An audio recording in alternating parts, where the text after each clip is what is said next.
In the church, in the Christian tradition, we like to proclaim that we are descendants of Abraham and Sarah, which has a lot of scriptural weight to it. But sometimes it's not really a good thing. Today's story is one of those times when being the descendant of Sarah and of Abraham puts us on the wrong side of the story. In a way, I'm sort of surprised this story was ever actually included and kept, because really the story of Abraham and Sarah and Isaac would do quite well without the stories about Hagar and Ishmael. They'd almost do better.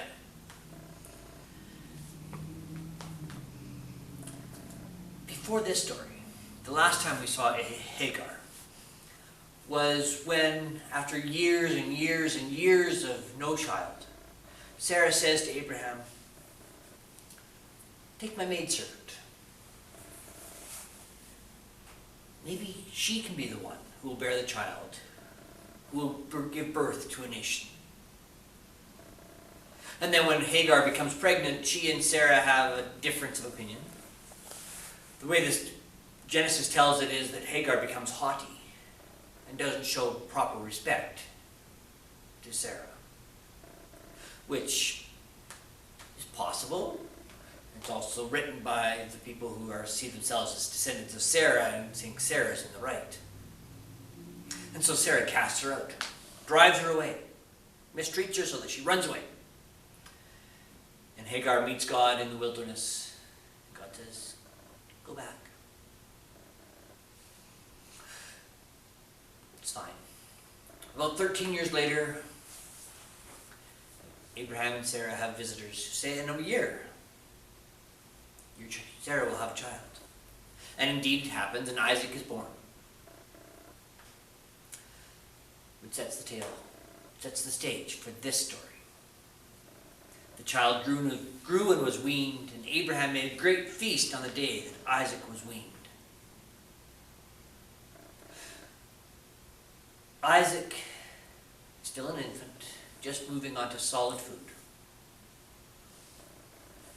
Ishmael, the firstborn, son of the slave, is about 13 or 14, just growing into manhood.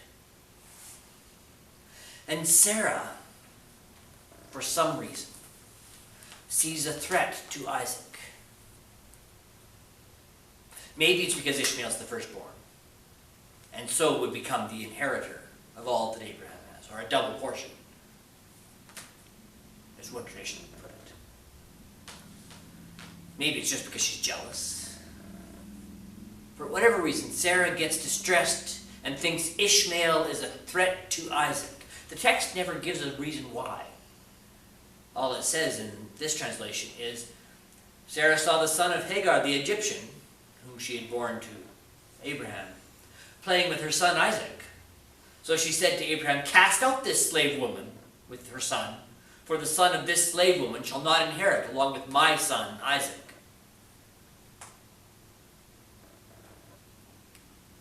She's a slave woman after all, and the son of a slave woman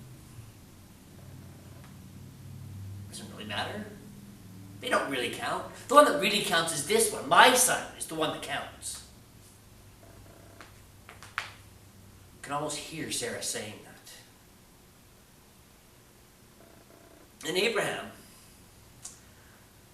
an odd character because at one point he argues vehemently with God to save the citizens of Sodom and Gomorrah. And yet in this time, when his wife comes and says, "Cast out your elder son," he goes to God, who says, "Well, do what Sarah says. It's going to be okay." And Abraham just doesn't seem to argue. He says, "Okay, you're gone. Here's some water. Here's some bread. Go." Cast them out.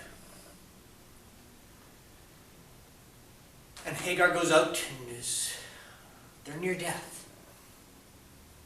She and her 13, 14-year-old son are near death. The water's gone. The bread is gone. She puts Ishmael under a bush Which is why I always thought that Ishmael must have been, 6, 7. He was talking about putting a 13-year-old under a bush. And she goes away about the distance of a bow shot, because she doesn't want to see her son die. And she meets God again. God seems to show up rather late in this story. If God's going to show up, God could have shown up before the water was gone, before they were on death's door.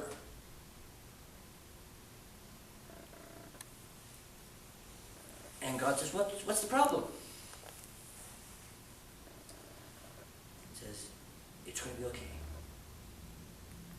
Ishmael is the son of Abraham, and he too will give rise to descendants more numerable than stars. And Ishmael grows up and marries. I was reading this story early in the week, actually a couple weeks ago. I'm trying to figure out, what do you do with this story? And then I remembered it's National Indigenous Persons Day.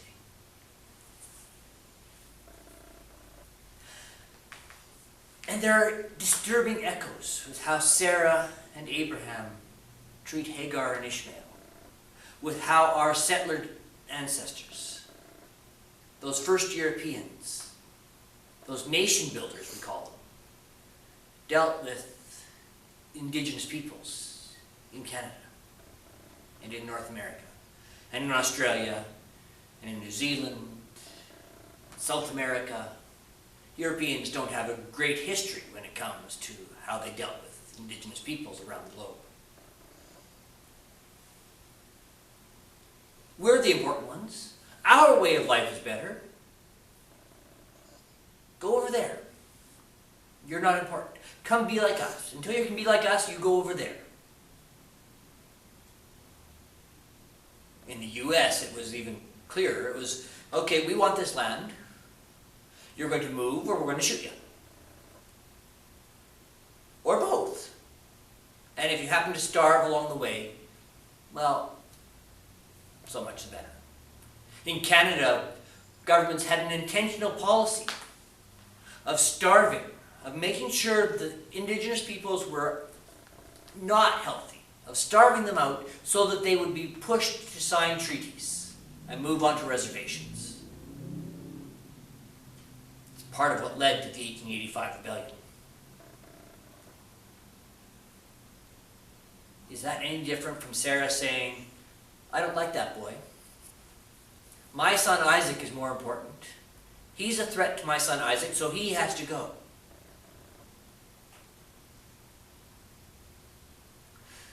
Sometimes being the descendant of Sarah and of Abraham isn't a good place to be. Because sometimes being the descendant of Sarah and of Abraham means we're in that place where we've cast out another of God's children.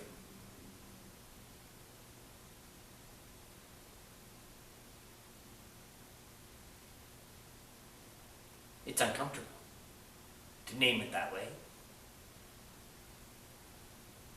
It's what we did. Maybe not us as individuals, but those who came before us. Those with this color skin.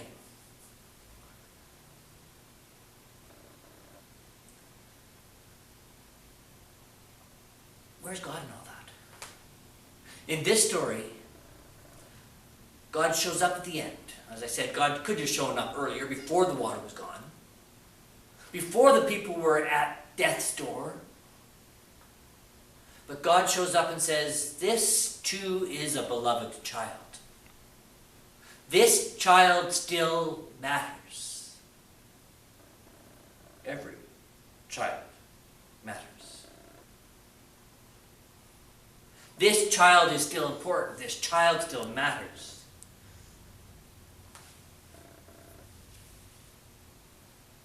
I suspect one of the reasons God maybe doesn't show up till this very end, it might be a flight of fancy, but is God waiting for Abraham to come to his senses? Is God hoping that Abraham will have this flash of enlightenment saying, I did a terrible thing? And eventually God says, oh, well, Abraham's not doing it. Abraham's not making this right. I have to step in. Where is God in our situation? Is God still waiting for us to come to this realization of we've been part of something terrible? Which we're coming to.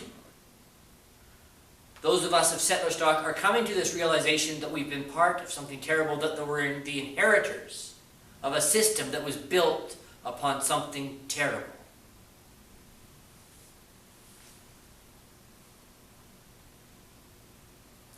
But is God still saying, get with the program, make change faster, get it better now? So that God doesn't have to intervene as directly as God does with Hagar and Ishmael.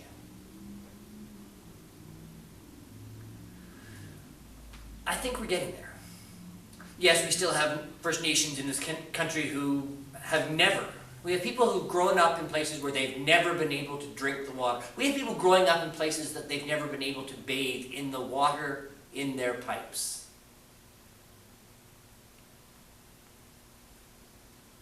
There's an example that came to me as I remembered this story of the water skin. But I think we're hearing God's voice saying, you got to do better. I think we in the church are hearing God's voice say, you got to do better.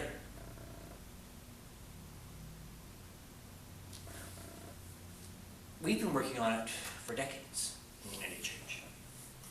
34 years ago, at a General Council meeting, Sudbury, if I remember correctly, the Right Reverend Bob Smith entered a teepee and shared these words. Long before my people journeyed to this land, your people were here. And you received from your elders an understanding of creation and of the mystery that surrounds us that was deep and rich and to be treasured. We did not hear you when you shared your vision. In our zeal to tell you of the good news of Jesus Christ, we were closed to the value of your spirituality. We confused Western ways and culture with the depth and breadth and length and height of the gospel of Christ. We imposed our civilization as a condition of accepting the gospel. We tried to make you be like us, and in so doing we helped to destroy the vision that made you who you were. As a result, you and we are poorer, and the image of the Creator in us is twisted, blurred, and we are not what we are meant by God to be. We ask you to forgive us and to walk together with us in the Spirit of Christ, so that our peoples may be blessed and God's creation healed. It was a first step on a road we had yet to finish, a road of making right our relationship with those who were here before us. We make progress because we hear God's voice saying, this child matters. Every child matters. Isaac matters. Ishmael matters. Every child matters. Not just the ones who those who are in charge of the story think are important. We might be descended from Sarah.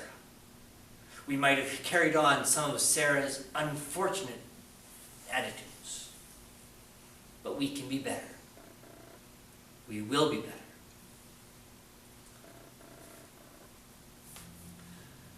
Close. Words written by John Oldham. It's number 154 in More Voices. Deep in our hearts there is a common vision. Deep in our hearts there is a common song. Deep in our hearts there is a common story, telling creation that we are one. Deep in our hearts there is a common purpose. Deep in our hearts there is a common goal.